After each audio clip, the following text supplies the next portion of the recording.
તો ચાલો આજે વાત કરીએ ગુજરાતના લાખો સરકારી કર્મચારીઓ વિશે. કેમ?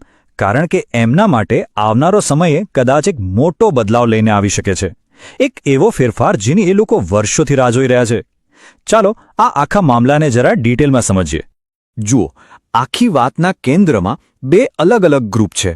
એક છે ફિક્સ પેવાળા કર્મચારીઓ અને બીજા છે કોન્ટ્રાક્ટ પર કામ કરતા કર્મચારીઓ. બંનેની સમસ્યાઓ અલગ છે, સંઘર્ષ અલગ છે, પણ આશા એક જ છે, એક સ્થિર ભવિષ્યની. આ આખી વાતને બરાબર સમજવા માટે આપણે એને 5 ભાગમાં જોઈશું. પહેલા તો આ બે પ્રકારની સિસ્ટમ છે શું, પછી ફિક્સ પેવાળાની લડાઈ શું છે, એ પછી કોન્ટ્રાક્ટ કર્મચારીઓની શું સ્થિતિ છે, અને પછી વાત કરીશું એ બજેટની જેના પર બધાની નજર છે. અને છેલ્લે જો આ ફેરફાર થાય તો એની અસર શું થશે. તો આ બધી ચર્ચા શરૂ ક્યાંથી થાય છે? એનું મૂળ છે ગુજરાતની સરકારી નોકરીઓની સિસ્ટમમાં, જેને એક જ કામ માટે બે અલગ અલગ પ્રકારના કર્મચારીઓ ઊભા કર્યા છે. ચાલો શરૂઆત કરીએ પહેલા ગ્રુપથી, એટલે કે ફિક્સ પે કર્મચારીઓથી. એમની લડાઈ સાચું કહું તો સમયની સામે છે. તો સવાલ એ છે કે આ ફિક્સ પે છે શું? જરા વિચારો, તમને સરકારી નોકરી મળે, પણ પહેલા 5 વર્ષ માટે તમને પગાર ઓછો મળે. કોઈ બીજા લાભો જેમ કે ભત્તા, પ્રમોશન કે ટ્રાન્સફર એ કંઈ જ નહીં. બસ આ જ છે ફિક્સ પે પોલિસી, જેણે હજારો યુવાનોના કરિયરના શરૂઆતના વર્ષોને અસર કરી છે. અને આ કોઈ આજકાલની વાત નથી. આ સંઘર્ષ લગભગ 2 દાયકા જૂનો છે.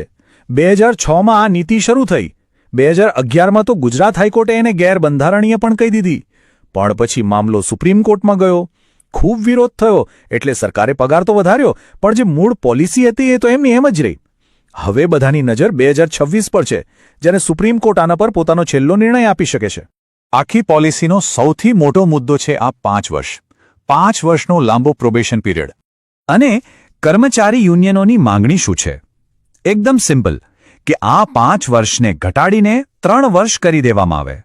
પણ આનો સૌથી મોટો પ્રભાવ શું છે? એ ખરેખર ચોંકાવનારો છે. આંકડા બતાવે છે કે લગભગ 50%, એટલે કે દર 2માંથી 1 કર્મચારી આ 5 વર્ષ પૂરા થાય એ પહેલા જ નોકરી છોડી દે છે. હવે વિચારો કે એનાથી સરકારી કામકાજ પર કેટલી મોટી અસર પડતી હશે. અને હવે આ આખી લડાઈમાં એક નવો વળાંક આવ્યો છે. ભાવનગર, અમદાવાદ અને રાજકોટ જેવી મોટી મ્યુનિસિપલ કોર્પોરેશન્સે રાજ્ય સરકારની રાહ જોયા વગર જ પોતાની રીતે આ સમયગાળો 5 વર્ષથી ઘટાડીને 3 વર્ષ કરી દીધો છે. આનાથી રાજ્ય સરકાર પર હવે સીધું દબાણ વધી ગયું છે. સારું, આ તો થઈ ફિક્સ પે કર્મચારીઓની વાત. હવે આપણે વાત કરીએ બીજા ગ્રુપની, એટલે કે કોન્ટ્રાક્ટ પર કામ કરતા લાખો કર્મચારીઓ, જેમની રાહ કદાચ એનાથી પણ લાંબી છે. આ એવા લોકો છે જેમને કોઈ એજન્સી દ્વારા અથવા સીધા કોન્ટ્રાક્ટ પર રાખવામાં આવે છે.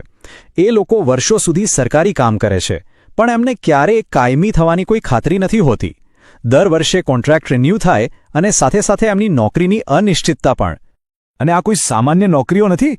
આ એ લોકો છે જે આપણા આરોગ્ય, શિક્ષણ અને બીજી સરકારી યોજનાઓનો પાયો છે.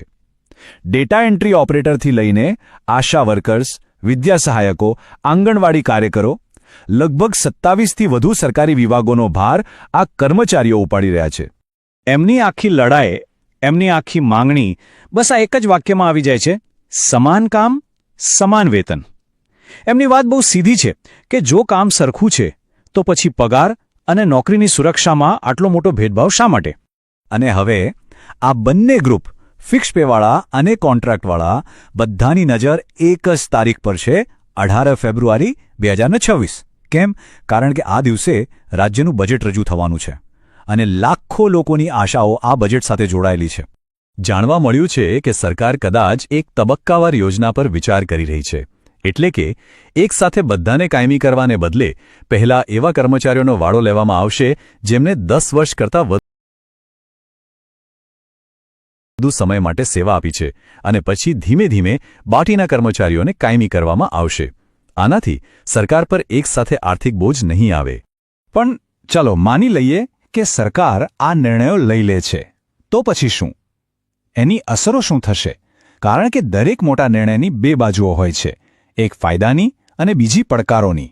એક તરફ જો આ થાય તો લાખો કર્મચારીઓની ખરીદ શક્તિ વધશે, એમનું મનોબળ વધશે અને એની સારી અસર સ્થાનિક બજારો પર પણ પડશે. પણ બીજી બાજુ સરકારની તિજોરી પર હજારો કરોડનો બોજ આવશે અને 27થી વધુ વિભાગોમાં આ નવી નીતિનો અમલ કરવો અને બધા માટે યોગ્ય નિયમો બનાવવા એ પણ એક બહુ મોટો પડકાર હશે. તો છેલ્લો અને સૌથી મોટો સવાલ એ છે કે શું આ બજેટ લાખો કર્મચારીઓ માટે દાયકાઓથી ચાલી રહેલી આ અનિશ્ચિતતાનો અંત લાવશે? શું ગુજરાત પોતાના કર્મચારીઓ માટે એક નવો, વધુ સુરક્ષિત અધ્યાય લખવા તૈયાર છે? જવાબ તો ભવિષ્ય જ આપશે, પણ લાખો પરિવારોની નજર એ ભવિષ્ય પર જ ટકેલી છે.